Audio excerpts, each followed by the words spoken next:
Welcome to The Explainer. Today, we're diving into a really tough but incredibly important topic: pornography in cyberspace. We're going to be looking at how the internet basically opened the floodgates and what the hidden, very real costs of that digital revolution have been. All right, so here's how we're going to break this down. First, we'll look at the new reality of cyberspace. Then, we'll get into when and how this crosses the line into a crime. We'll explore the real human cost with 3 specific cases, then do a deep dive into child exploitation, and finally, look at what can be done to stop it. Okay, let's kick things off with the fundamental shift. The internet didn't just tweak how we access explicit material, it was a total game changer. It created a digital floodgate that changed everything. Let's see how. Before the internet, accessing porn wasn't easy. It was kept in specific places, on the fringes. Cyberspace just blew all of that away. With nothing more than a click, it became available to literally everyone, moving from the shadows right into the mainstream. But all that access, it came with a cost, a really big, often hidden cost. It unleashed a wave of new challenges and consequences that hit individuals and society in ways we're still trying to understand. So, the digital age completely redefined this landscape. It's not just about how easy it is to find, but the sheer variety of content out there and the feeling of anonymity you get while watching. And of course, this has triggered huge debates about its impact, and, most importantly, raises serious concerns about how we protect kids in a world where the laws are different everywhere you go. Okay, so we've set the stage. Now let's talk about where this crosses a very serious line.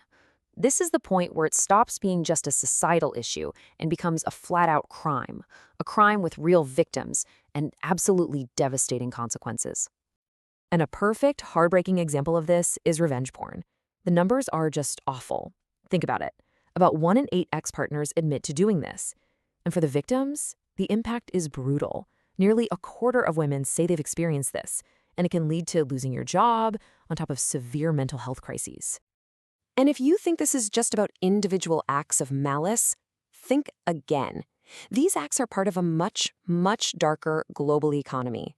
Sexual exploitation, which is often fed by online pornography, is a $99 billion a year criminal industry.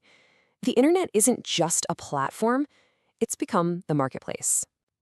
Now let's turn to the most vulnerable. This number, 21.7 million, it's hard to even wrap your head around. That's how many reports of suspected child sexual abuse material the National Center for Missing and Exploited Children got in just 1 year, 2020. But what's maybe even more terrifying than that massive number is the trend line. This problem is accelerating.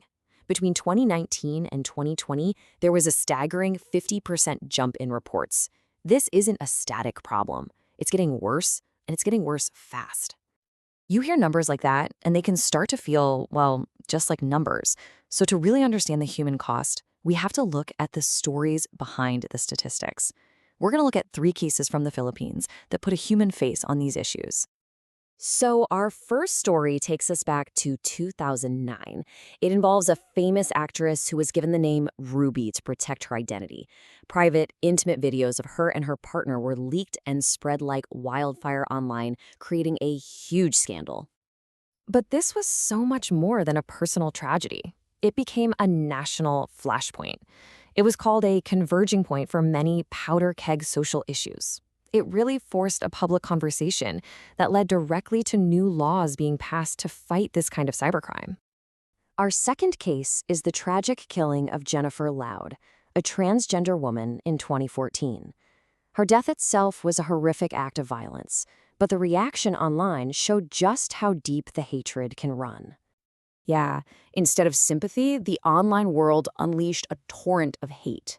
She was blamed for her own death, called a con artist, and hit with a flood of transphobic, misogynistic attacks.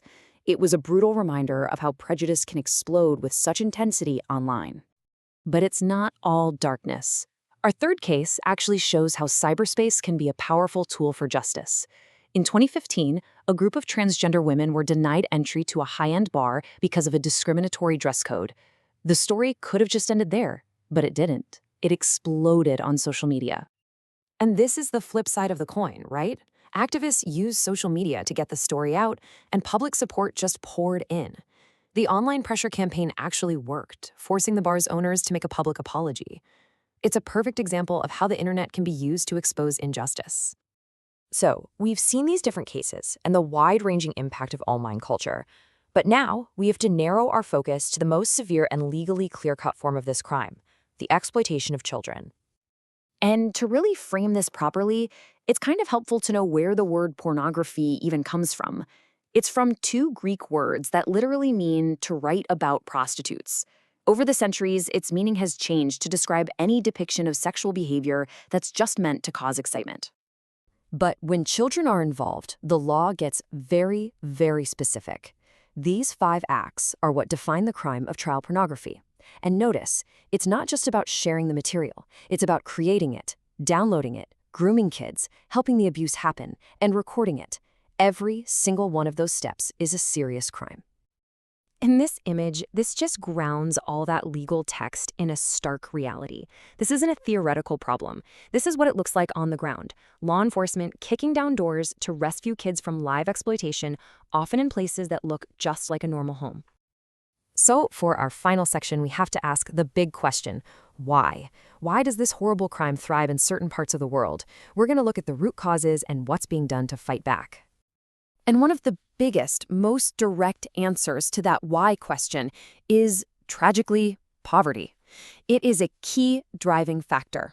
Communities that are struggling economically become prime targets for predators who are all too willing to exploit that desperation. And this leaves us with the ultimate challenge, doesn't it? The internet connects us all, for better and for worse. The real question is how we can harness all the good of that connectivity while still building the laws, the safeguards, and the culture needed to protect the most vulnerable people in our global community. That's the tightrope we're all still trying to walk.